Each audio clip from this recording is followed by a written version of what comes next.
It was one of the hardest firefights they've ever been dispatched to at Pasadena Fire Station 33 on Lake Avenue.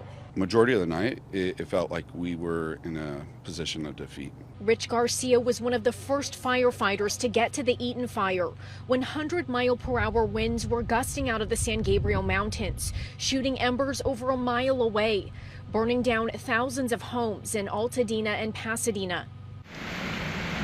I realized that this house wasn't going to be there much longer. Unfortunately, it was too late to save this home, but Garcia recognized there was still enough time to make a difference. So he went back into the home with his colleague Jonathan Gonzalez to see what they could salvage. So we ran to the garage, grabbed some ice chest, just filled them up with some belongings. So we left it in the driveway in hopes that, when they returned, the ice chest would be there. And by some miracle, it was. What? What?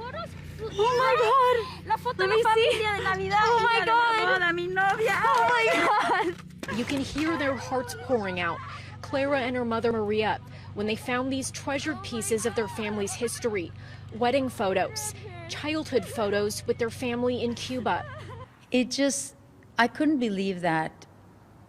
Who had done that? Like, who was in the house? Obviously, a firefighter must have been, but I knew the pressure that they were in because I had been watching the news all night. And then to see that somebody really took the time to think about us, not just to think about the task. Especially when the task of fighting this historic fire, saving homes and lives, was so colossal. That was just so moving. So we want to know immediately, like, who were these angels that were here? It turns out Garcia also wanted to know whose home he was in.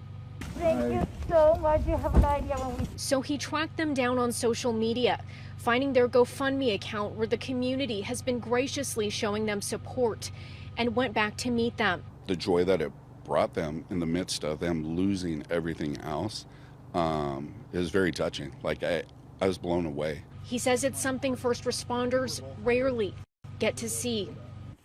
I want to see two things in Los Angeles: voter ID, so that the people have a chance to vote, and I want to see the water be released and come down into Los Angeles and throughout the state. Those are the two things. After that, I will be the greatest president that California has ever seen.